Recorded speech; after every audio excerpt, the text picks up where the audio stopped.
Sekarang kita masuk ke exercise 11, yaitu closing procedure in accounts payable. Nah, di sini kita akan melakukan beberapa prosedur closing terkait dengan accounts payable. Nah, setelah kita melakukan banyak transaksi terkait dengan accounts payable selama beberapa 3 pertemuan ini, nah untuk prosedur closing ini itu terdiri dari 3 task yang akan kita lakukan.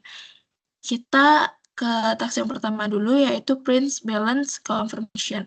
Jadi seperti yang sudah kita pelajarin di audit, kalau misalkan setiap akhir tahun perusahaan itu kan diaudit. Nah, salah satu bukti auditnya itu adalah balance confirmation atau surat konfirmasi.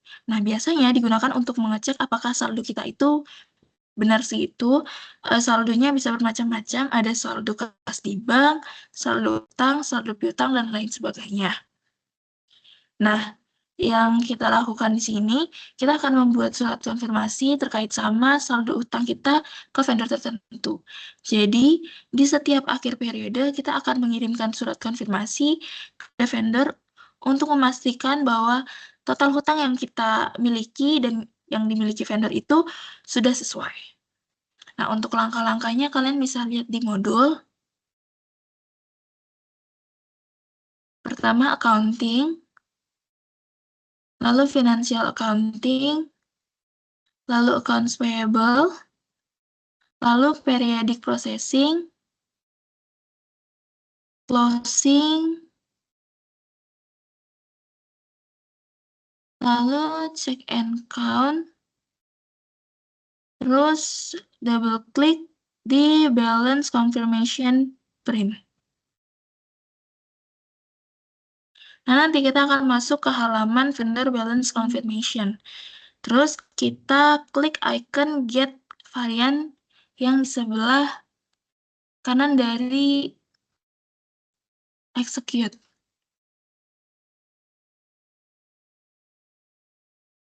Nah, terus kita double klik di AC010. Nah, udah nanti akan terisi otomatis, lalu kita klik execute.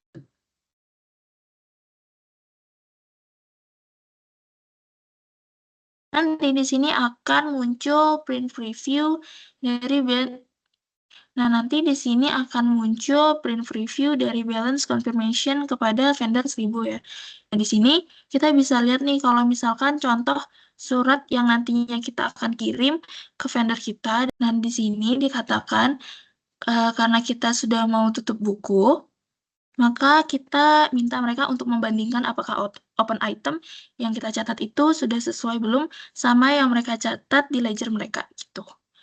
Terus di sini dibilang kalau misalkan mereka menemukan perbedaan, itu kasih tahu aja perbedaannya di mana supaya kita perusahaan bisa ngecek bedanya di mana, terus yang salah siapa.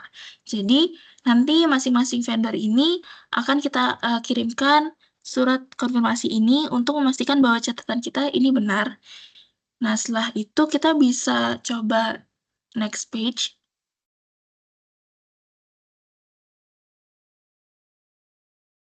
Nah, di sini ada list hutang kita kepada vendor itu, tanggalnya berapa, terus hutangnya berapa. Nah, kita juga coba lagi untuk next page.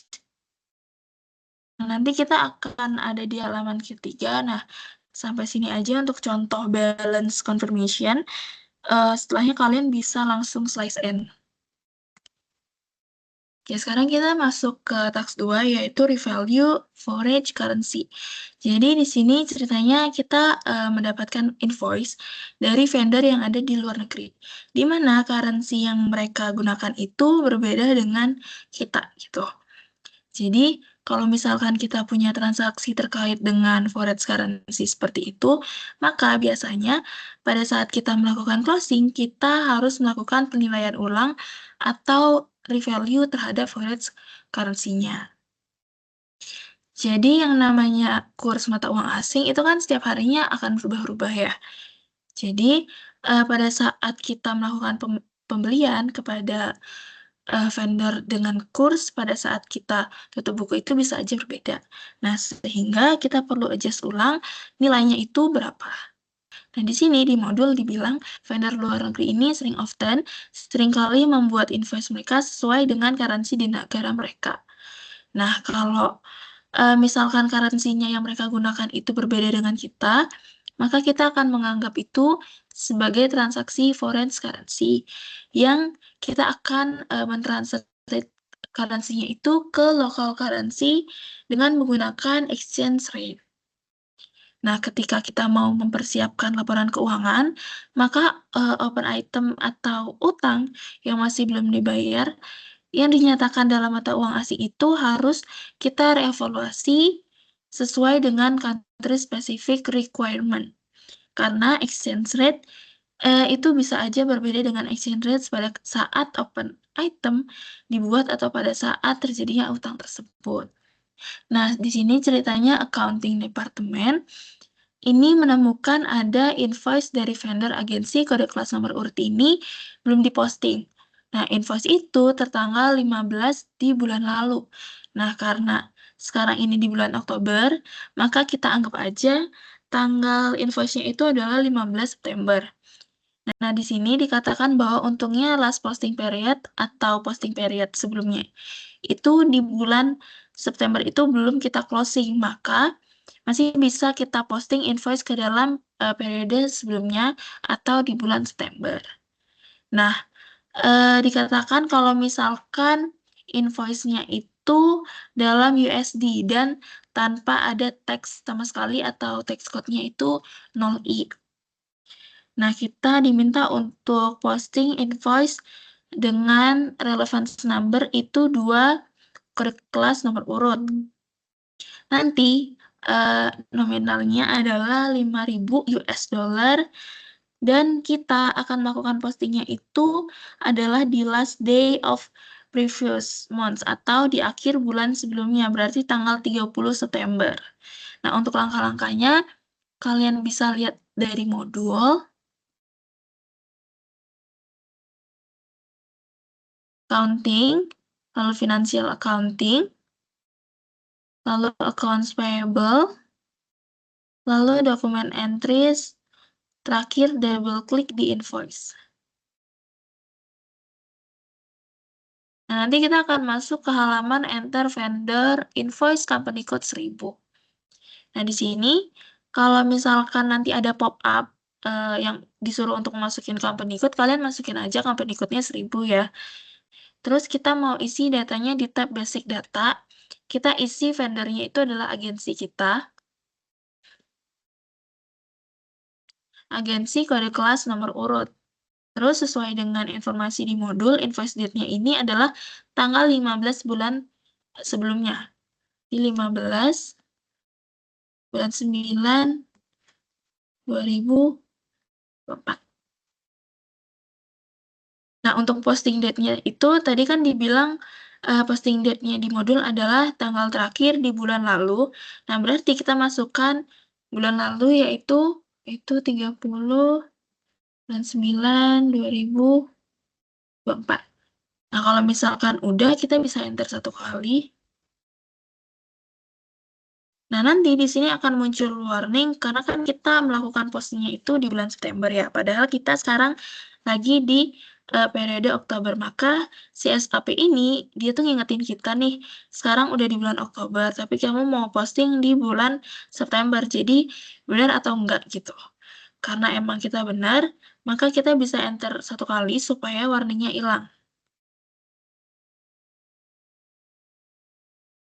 Sudah warningnya hilang, sekarang kita isi amount-nya itu sebesar 5.000.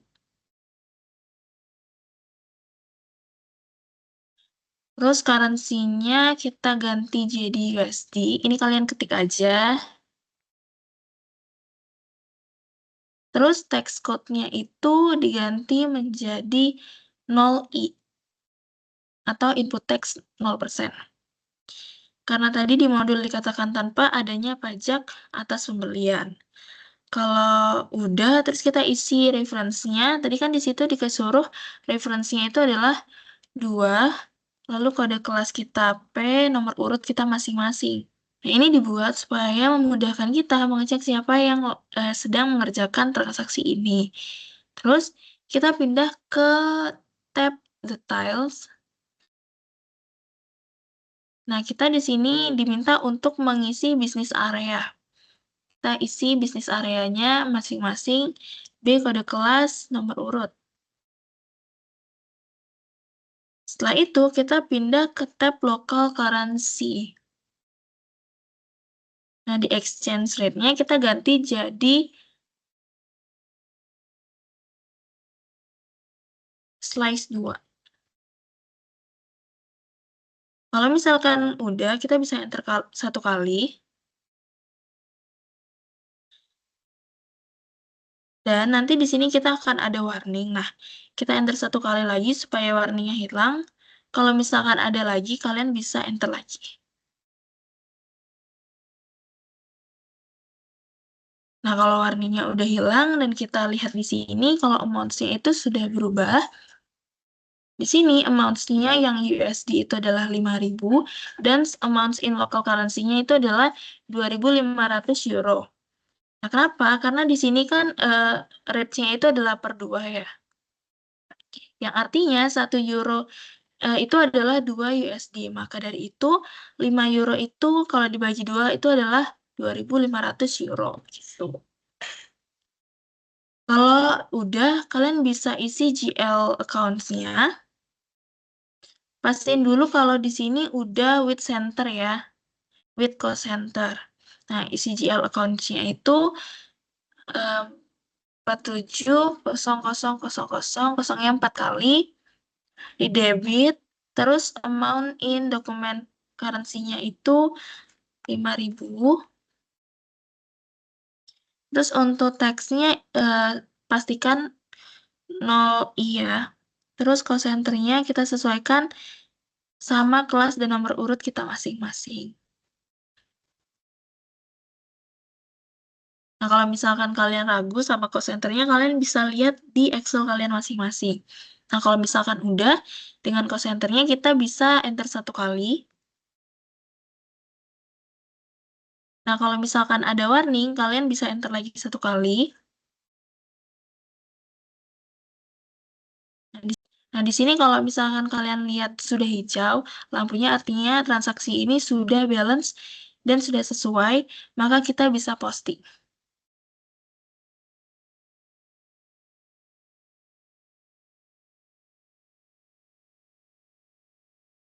Nah, untuk nomor dokumennya jangan lupa kalian masukin ke Excel-nya ya.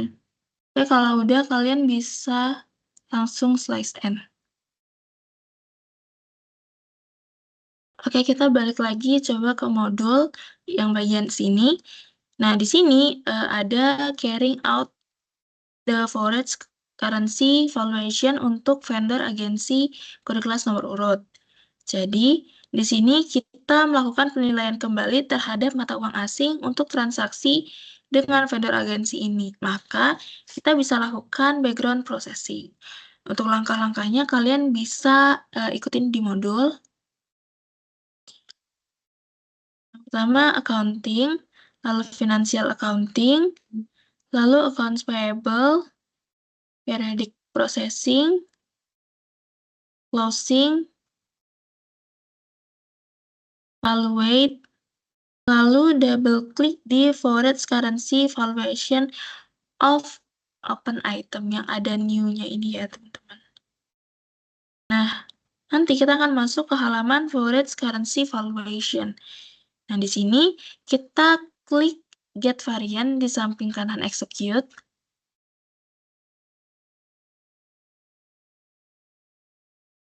Lalu kita double klik di AC010. Nanti di sini akan otomatis terisi isiannya. Nah, di bagian batch input session name ini yang ada pagar-pagarnya, itu kalian ganti aja pakai kode kelas dan nomor urut kalian masing-masing. Jadi SAP F100 strip P lalu nomor urut masing-masing. Nah, untuk yang lainnya biarin aja. Ini pastikan jangan sampai salah ya, teman-teman.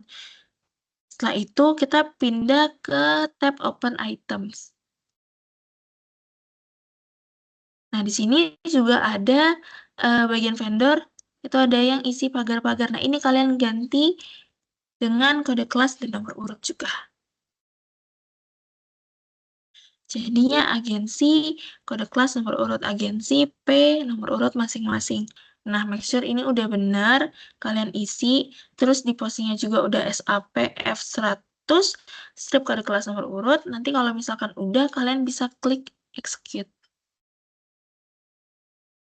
Nah, sini kita akan masuk ke halaman selanjutnya. Di sini akan ada keterangan untuk agensi, kode kelas nomor urut, nomor dokumennya sekian-sekian, terus amounts-nya itu adalah 5.000 USD, exchange rate-nya itu yang tadinya 1,385 sekian, itu jadi 2. Sehingga nanti kan ada perbedaan yaitu 1.109,85. Nah, ini akan kita posting. Nah, di sini kan ada tulisan 2 posting. Ini kita klik. Maka kita akan lihat di sini ada 2 jurnal yang nantinya akan kita posting. Kita akan melakukan background processing untuk memproses 2 jurnal ini. Caranya kita klik sistem paling atas ini, terus services, terus batch input, lalu double klik di session. Nah, nanti kita akan masuk ke halaman batch input session overview. Nah, coba kalian cari masing-masing untuk session kalian masing-masing, yaitu SAP F100 strip kode kelas nomor urut. Nah, kalau misalkan udah ketemu, itu kalian klik kirinya yang sebelah sini, terus sampai terhighlight orange semuanya. Terus kita klik proses yang ada di samping icon execute. Nah, nanti akan ada pop-up seperti ini. Pastikan kalau misalkan bagian processing mode-nya ini yang tercentang itu adalah process or foreground. Nah, kita klik proses. Nanti kita akan masuk ke halaman ini. Nah, ini jangan diapa-apain, di-enter aja. Jangan sampai, jangan ada yang diklik-klik, di-cancel-cancel, atau diubah. Kalian bisa enter aja sampai nanti muncul pop-up processing of batch input session complete. Ini kalian enter aja. Kalian enter lagi. Enter lagi. Enter lagi.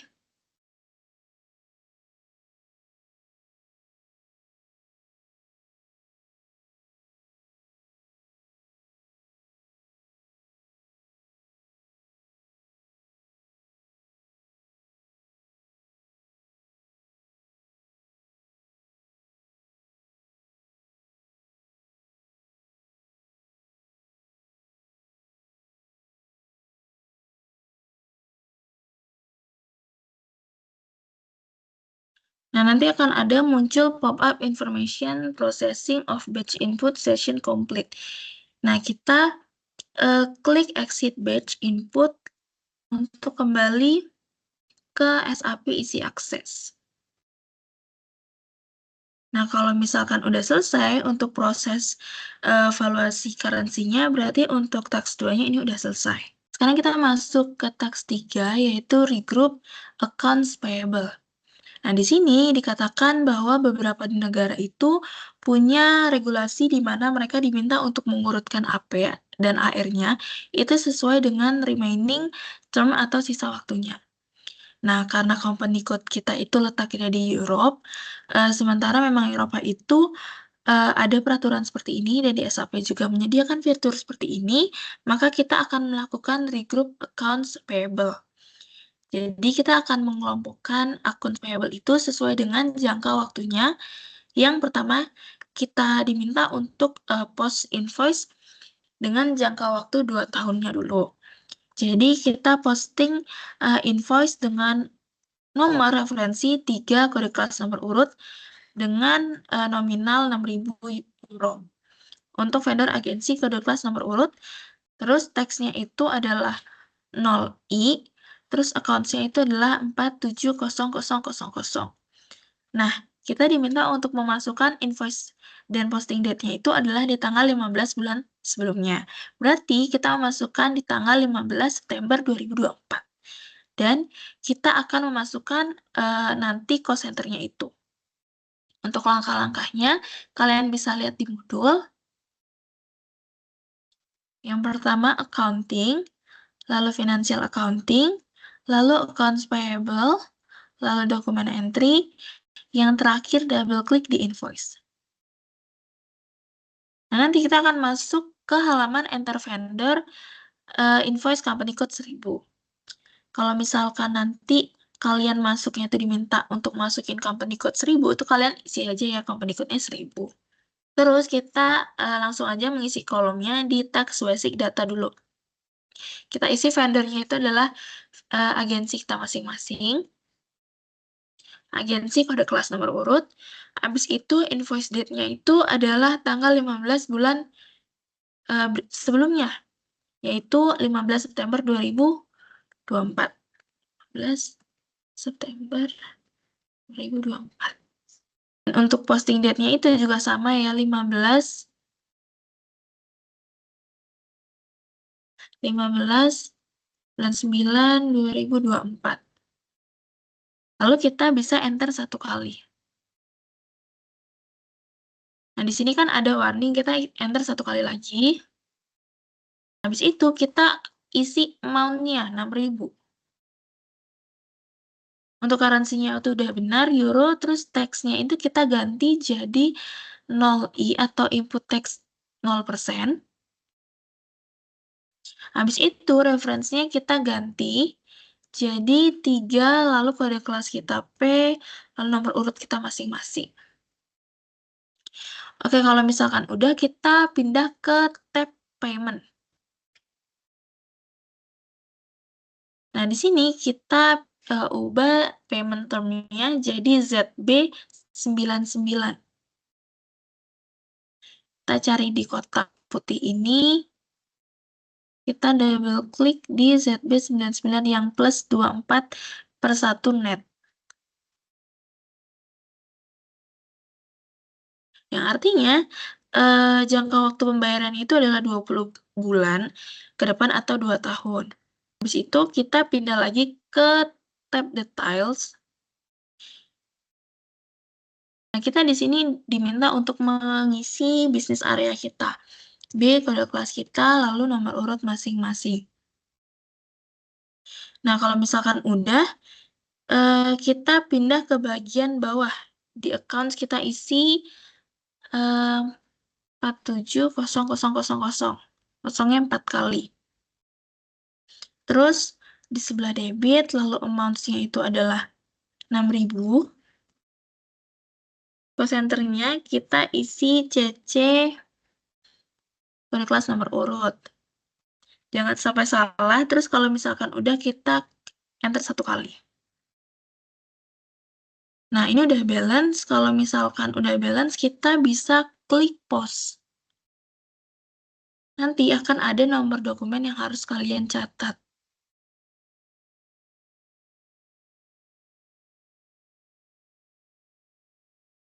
Kalau misalkan kalian sudah catat, kalian boleh langsung slice end. Nah, selanjutnya kita akan melakukan background process untuk memproses regroup tersebut. Nah, caranya itu kalian bisa lihat dari modul yang di bagian sini. Pertama accounting, lalu financial accounting, lalu accounts payable, periodic processing, closing, classify, lalu double klik di sorting or reclassification. Terus nanti kita akan masuk ke halaman balance sheet supplement. Pada icon get varian, kita klik lagi yang di samping icon execute. Lalu double klik di AC010. Nanti akan otomatis terisi. Terus untuk bagian yang batch input session name, kita ganti pagar-pagarnya, jangan lupa diganti pakai kode kelas sama nomor urut masing-masing. Kalau misalkan udah, kita bisa pindah ke tab selection. Nah, nanti di sini akan ada vendor, terus ada pagar-pagarnya, itu kalian ganti juga jadi kode kelas nomor urut. Nah, kalau misalkan udah, kalian bisa klik execute. Nah, nanti kita akan masuk ke screen selanjutnya. Nah, di sini tampilan transaksinya apa aja yang nanti kita akan regroup. Kita klik posting yang di sini yang ada di samping tulisan message. Lalu akan muncul 2 jurnal yang akan terjadi terkait dengan transaksi yang tadi kita posting yang 6.000 euro itu.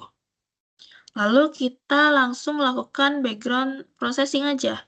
Caranya kita klik sistem yang bagian paling atas, terus services, terus batch input, terakhir kita klik session. Nanti kita cari session kita masing-masing. Nah, nanti kalau misalkan kalian udah, kalian bisa klik sampai terhighlight semua. Lalu kita klik proses yang ada di samping execute. Kalau misalkan ada pop-up seperti ini, pastikan kalau yang tercentangnya itu adalah proses or forgrade. Lalu nanti kita langsung klik proses.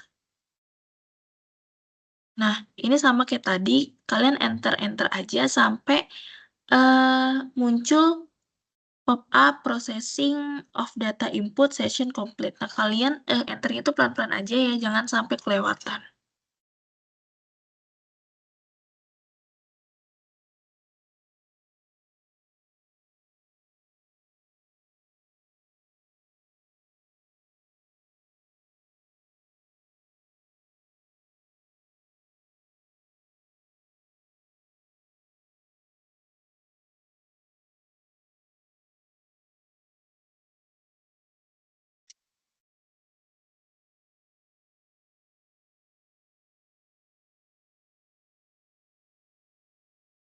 Nanti akan muncul pop-up processing of batch input session complete. Kita bisa klik yang exit batch input. Nanti kita akan kembali ke SAP Easy Access dan proses regroup untuk accounts payable ini udah berhasil kita lakukan. Nah, selanjutnya kita mau cek nih angka 6.000 yang tadi kita posting itu udah beneran masuk atau belum. Caranya kita bisa balik lagi accounting, lalu financial accounting, general ledger, accounts, lalu double klik di display balances.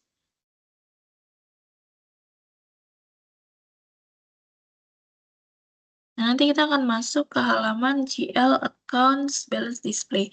Nah, kita isi GL account-nya di sini adalah 160020. Jadi 16 kosongnya 2 kali, terus 2, terus kosong lagi. Terus untuk company code-nya itu 1000, fiscal years-nya itu 2024. Terus setelah itu kita klik tombol free selection atau icon warna-warni. Nah, kita masukkan bisnis areanya kita,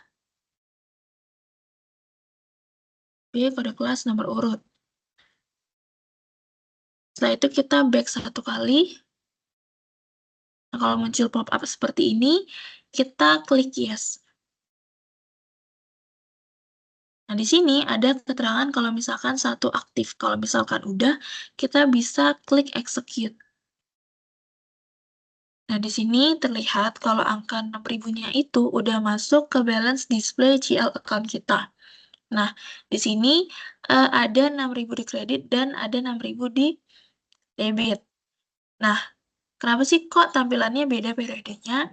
Tadi kan kita posting tujuannya itu untuk regrouping. Nah, setiap di akhir bulan atau periode itu, kita akan munculkan saldo utang kita yang 6.000 ini. Supaya kita tahu total utang, supaya kita tahu total uang utang kita tuh ada berapa. Maka kita munculkan 6.000 ini di sebelah kredit. Nanti di bulan 10 kita debit lagi nih utang kita. Nah, kalau misalkan udah, kita bisa slice N. Kalau begitu berarti untuk exercise 10 dan 11 ini sudah selesai.